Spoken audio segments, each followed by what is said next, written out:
മേലത്തെ 3-ാം നില അതിൻ്റെ പണി തീർക്കണം. അപ്പോൾ അതിന് കാര്യമായ സഹായം വേണം. നമ്മുടെ ഈ പരിപാടിയുടെ ചിലവ് കഴിഞ്ഞ് എന്തെങ്കിലും മിച്ചമുണ്ടെങ്കിൽ, അപ്പോൾ അതുകൊണ്ടൊന്നും ഇപ്പോൾ പള്ളി പരിപാടി തീരും തോന്നുന്നില്ല. നമ്മുടെ വീടിൻ്റെ തേപ്പ് വരെ നടക്കൂല. ഇപ്പോൾ ഈ ഒറ്റ സദസ്സിൽ ഒരു ബക്കറ്റ് കൊണ്ടൊന്നും നടക്കും തോന്നുന്നില്ല. എന്നാലും ആവുന്നതായല്ലോ. നമ്മളത് ഈ പരിപാടി കഴിഞ്ഞാലും നമ്മുടെ പ്രവർത്തകർ, ഖാദർ മാഷ് അടക്കമുള്ളവർ അതുമായി ബന്ധപ്പെട്ട് നിങ്ങളെ സമീപിക്കുമ്പോൾ എല്ലാവരും വളരെ ഉദാരമായി ആ വിഷയത്തോട് സഹകരിച്ച് നമ്മുടെ ഈ ക്യാമ്പസിൽ അഭിമാനമായി ഈ മസ്ജിദ് പൂർത്തിയായി കാണണം. അതിനെല്ലാവരും സഹായിക്കണം. നമ്മുടെ പ്രവർത്തകർ വരുന്നുണ്ട്. കഴിയുന്ന സഹായങ്ങൾ ചെയ്യണമെന്ന് സാന്ദർഭികമായി ഉണർത്തുകയാണ്.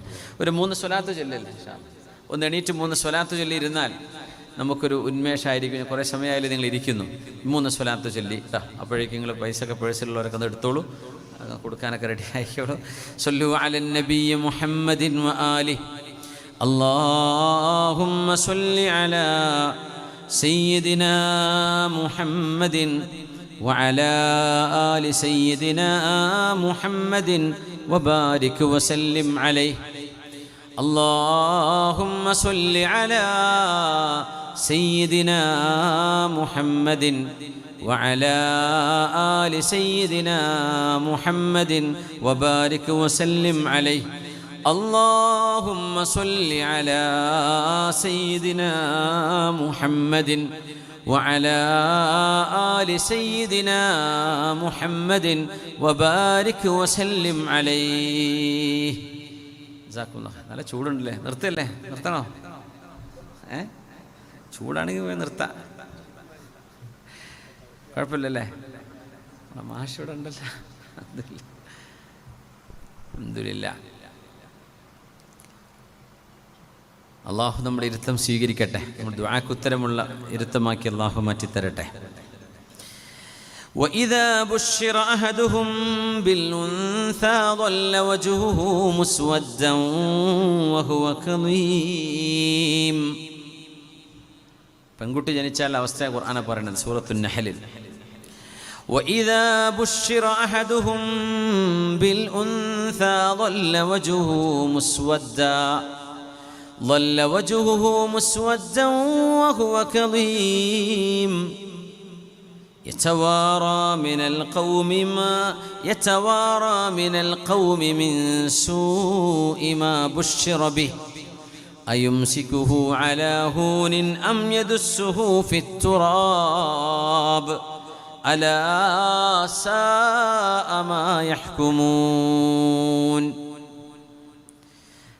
എന്താ കുട്ടി എന്ന് ചോദിക്കുമ്പോൾ, പെൺകുട്ടി എന്ന് കേൾക്കുമ്പോൾ മനസ്സിനുള്ളിൽ ഏതെങ്കിലും ഒരു ഇഷ്ടക്കുറവ് തോന്നുന്നവരുണ്ടെങ്കിൽ, ആധുനിക ജാഹിലിയത്തിലുണ്ടെങ്കിൽ അവർക്കുള്ളൊരു താക്കീത് കൂടിയാണിത്.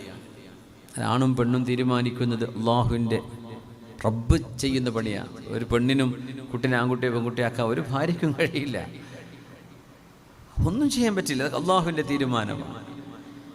وَإِذَا بُشِّرَ أَحَدُهُم بِالْأُنثَىٰ, പ്രസവിക്കുന്നത് പെൺകുട്ടിയാണ് പ്രസവിച്ചത് എന്ന് പറഞ്ഞാൽ ظَلَّ وَجْهُهُ مُسْوَدًّا, പിതാവിൻ്റെ മുഖമാകെ കറുത്തിരുണ്ടു പോകുമായിരുന്നു. وَهُوَ كَظِيمٌ, അയാൾ ദേഷ്യപ്പെടുമായിരുന്നു, ദുഃഖിതനാകുമായിരുന്നു. എന്നിട്ട് يَتَوَارَى مِنَ الْقَوْمِ മിൻ സൂഇ മാ ബുശ്ശിറ ബിഹി, തനിക്ക് ലഭിച്ച കുഞ്ഞിൻ്റെ ആ ജന്മം കാരണമുണ്ടായ നാണക്കേട് സഹിക്കാൻ കഴിയാതെ അദ്ദേഹം മക്കളിൽ സമൂഹത്തിൽ നിന്ന് ഒളിച്ചു കഴിയുമായിരുന്നു. അയുംസികുഹു അലാ ഹൂൻ അം യദുസ്സുഹു ഫിത്തുറാബ്. 2 കാര്യമാണ് വാപ്പമാർ ചിന്തിക്കുന്നത്.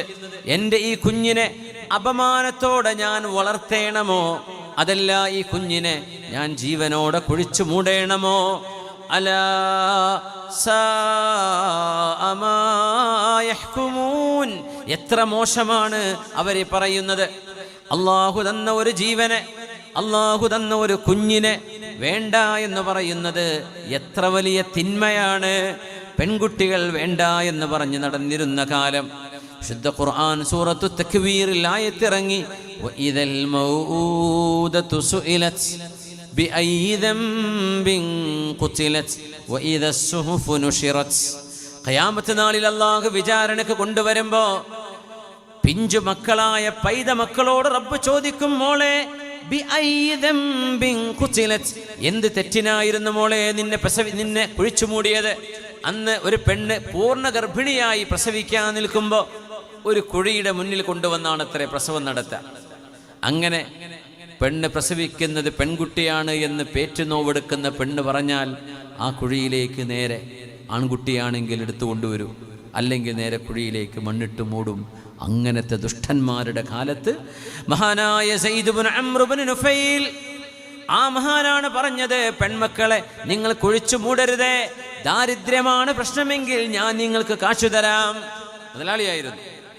അപമാനമാണ് നിങ്ങളുടെ വിഷയമെങ്കിൽ ആ മോളെ ഞാൻ വളർത്താം, ആ കുഞ്ഞിനെ കൊല്ലരുത് എന്ന് ഇസ്ലാം വരുന്നതിന് മുമ്പ് ഒറ്റയാൾ പട്ടാളമായി ഒറ്റക്ക് പോരാടിയ മഹാനാണ്.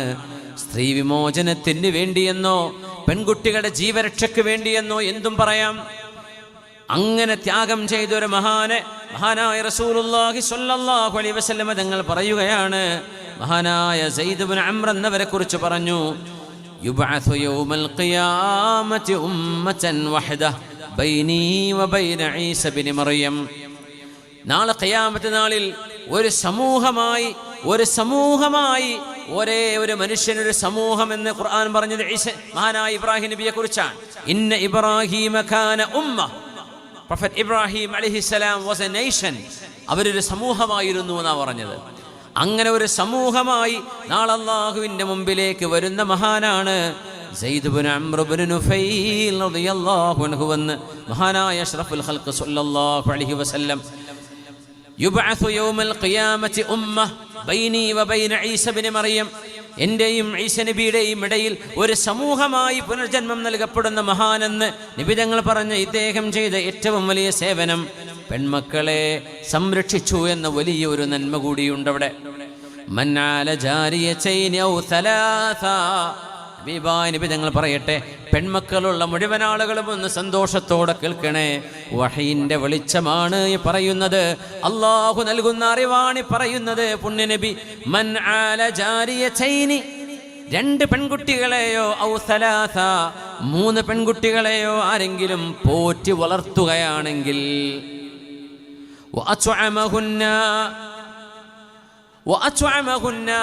ആ മക്കൾക്ക് ഇഷ്ടമുള്ള ഭക്ഷണം, അവർക്ക് വേണ്ട ഭക്ഷണം നൽകി, സ്വന്തം അധ്വാനത്തിൽ നിന്ന് അവർക്ക് വസ്ത്രം വാങ്ങിച്ചു കൊടുത്ത് ഭക്ഷണം വാങ്ങിച്ചു കൊടുത്ത് 2 പെൺകുട്ടികളെയോ 3 പെൺമക്കളെയോ ആരെങ്കിലും വളർത്തിയാൽ വസബറ അലൈഹിന്ന, ആ പെൺകുട്ടികളുടെ വിഷയത്തിൽ ക്ഷമ പാലിക്കുകയും ചെയ്താൽ, ആൺകുട്ടികളെ വളർത്തുന്ന പോലെയല്ല. പെൺകുട്ടികളെ അവർ പ്രായപൂർത്തിയാകുമ്പോഴേക്കും പിന്നെ സ്കൂളിൽ പറഞ്ഞയക്കാൻ പേടിയാണ്, ബസ്സിൽ പറഞ്ഞയക്കാൻ പേടിയാണ്, കോളേജിൽ പറഞ്ഞയക്കാൻ പേടിയാണ്, സ്റ്റേറ്റ് വിട്ട് വിടാൻ അതും അതിലെ വലിയ പേടിയാണ്, നാട് വിട്ട് പറഞ്ഞയക്കാൻ വലിയ ക്ഷമ വേണ്ടി വരും. അപ്പന്മാർക്ക് കിതപ്പ് വരും, വേദന വരും, വിഷമം വരും. പഠിച്ചവനെ എന്താകും എൻ്റെ മക്കൾ. വസബറ അലൈഹിന്ന, പെൺകുട്ടികളുടെ വിഷയങ്ങളിൽ നിങ്ങൾക്ക് പരീക്ഷണങ്ങൾ വരാനിടയുണ്ട് എന്ന് അല്ലാഹു സൂചിപ്പിക്കുകയാണ്. അല്ലാഹു പറഞ്ഞു തരികയാണ് ഇവിടെ ഈ ഹദീസിലൂടെ പുണ്യനബി തങ്ങൾ പഠിപ്പിക്കുന്നത്. വസബറ അലൈഹിന്ന, മക്കളെ കല്യാണം കഴിച്ച് കൊടുക്കുന്നവരെ ടെൻഷൻ, കല്യാണം കഴിച്ച് കഴിഞ്ഞാലും ടെൻഷൻ ഉണ്ടാവും. എൻ്റെ മക്കൾക്ക് അവിടെ അല്ലല്ലോ, അവർ പ്രയാസത്തിലാണല്ലോ, എൻ്റെ മക്കൾ എങ്ങനെ അവൻ്റെ കൂടെ ജീവിച്ചു പോകും, എൻ്റെ മക്കളുടെ ഭാവി എന്താകും, അവരാര് സംരക്ഷിക്കും എന്നിത്യാദി വ്യാകുലതകൾ ഉമ്മയുടെ മനസ്സിൽ വരും. പെൺകുട്ടികൾ എത്ര വലുതായാലും അവരെ കെട്ടിച്ചയച്ച് വിട്ടാൽ പോലും മനസ്സിൻ്റെ ഉള്ളിൽ വേദനകളും പലതരത്തിലുള്ള പേടിയും വേട്ടയാടിക്കൊണ്ടിരിക്കും. വസബറ അലൈഹിന്ന, ആ മക്കളുടെ വിഷയങ്ങളിൽ, പെൺകുട്ടികളുടെ വിഷയങ്ങളിൽ സംഭവിക്കുന്ന എല്ലാ പരീക്ഷണങ്ങളും സഹിക്കുന്ന ഒരു ഉമ്മയാണ് നിങ്ങളെങ്കിൽ, അവരുടെ വിഷയങ്ങളിൽ വരുന്ന എല്ലാറ്റിലും സഹനം. അല്ലാഹുവേ അൻതൽ മുസ്തആൻ, പടച്ചവനെ നീ കാവലുണ്ടല്ലോ റബ്ബേ, നിന്റെ കാവലുണ്ടല്ലോ പടച്ചവനെ, എൻ്റെ മക്കളെ നീ കാക്കേണമേ എന്ന് പ്രാർത്ഥിച്ച് ആ മക്കളുടെ വിഷയത്തിൽ ക്ഷമിച്ചുകൂടുന്ന ഒരു ഉമ്മയാണെങ്കിൽ, ഒരു ഉപ്പയാണെങ്കിൽ, കുന്ന ലഹു സിത്റം മിനന്നാർ, ഈ മക്കൾ നാളെ ഉപ്പാക്കും ഉമ്മാക്കും നരകത്തിൽ നിന്നുള്ള മറയാവുമെന്ന് മഹാനായ റസൂലുള്ളാഹി സ്വല്ലല്ലാഹു അലൈഹി വസല്ലം. മൻ ഇബ്തുലിയ ബിശൈഇൻ മിൻ ഹൗലാഇൽ ബനാത്ത്, അങ്ങനെ തന്നെ ഹദീസുണ്ട്. ഈ പെൺമക്കളുടെ വിഷയത്തിൽ നിങ്ങൾക്ക് ഏതെങ്കിലും ഒരു പരീക്ഷണം നേരിടുകയാണെങ്കിൽ ഫഅഹ്സന തർബിയതഹുന്ന, ആ മക്കളുടെ തർബിയത്ത് നന്നായി ചെയ്യുകയും ചെയ്താൽ, വൽ ഖിയാമി ബിഅംരിഹിന്ന, ആ പെൺകുട്ടികൾക്ക് വേണ്ട കാര്യങ്ങളിൽ ഇടപെട്ട് അവരെ സംരക്ഷിക്കുകയാണെങ്കിൽ, കുന്ന ലഹു നജാതൻ മിനന്നാർ, അവരാ ഉമ്മാക്കും ഉപ്പാക്കും നരകത്തിൽ നിന്നുള്ള രക്ഷയാണ് എന്ന് മഹാനായ റസൂലുള്ളാഹി സ്വല്ലല്ലാഹു അലൈഹി വസല്ലം. മഹാനായ സയ്യിദ് ഇബ്നു അംർ ഇബ്നു നുഫൈൽ എന്ന മഹാൻ ഒരു സമുദായമായി നാളെ ഉയർത്തെഴുന്നേൽക്കുമെന്ന് നബി തങ്ങൾ പറയാൻ കാരണം, ആ സമൂഹത്തിൽ സ്ത്രീ സമൂഹത്തിന് വേണ്ടി അദ്ദേഹം ചെയ്ത വലിയൊരു ത്യാഗമുണ്ട്. അൽ ജന്നത്തു തഹ്ത ദിലാലിൽ ഉമ്മഹാത്ത്, അഖ്ദാമുൽ ഉമ്മഹാത്ത് എന്നല്ല, തഹ്ത ദിലാലിൽ ഉമ്മഹാത്ത്, ഉമ്മമാരുടെ കാൽ കീഴിൽ സ്വർഗ്ഗമുണ്ടെന്ന് നബി തങ്ങൾ പറഞ്ഞിട്ടുണ്ട്. ഫൽസംഹാ ഫഇന്നൽ ജന്നത തഹ്ത ഖദമൈഹാ, അങ്ങനെയാണ് ആ ഹദീസിന്റെ വചനം. എന്തല്ല, അൽ ജന്നത്തു തഹ്ത അഖ്ദാമിൽ ഉമ്മഹാത്ത്, അങ്ങനെ ഒരു ഹദീസില്ല, അതൊരു ആപ്തവാക്യമാണ്. ഹദീസിന്റെ വാക്യം അങ്ങനെയല്ല. ഹദീസ് വരുന്നത് അൽ ജന്നത്തു തഹ്ത ദിലാലിൽ ഉമ്മഹാത്ത്, ഉമ്മമാരുടെ തണലിന്റെ കീഴെയാണ് സ്വർഗ്ഗമെന്ന് അഷ്റഫുൽ ഖൽഖ് സ്വല്ലല്ലാഹു അലൈഹി വസല്ലം. അദ്ദുന്യാ മതാ വ ഖൈറു മതാഇഹാ അൽ മർഅതു സ്വാലിഹാ, ഏറ്റവും നല്ല ഈ ലോകത്ത് സമ്പാദിക്കാൻ കഴിയുന്ന ഏറ്റവും വലിയ സമ്പാദ്യം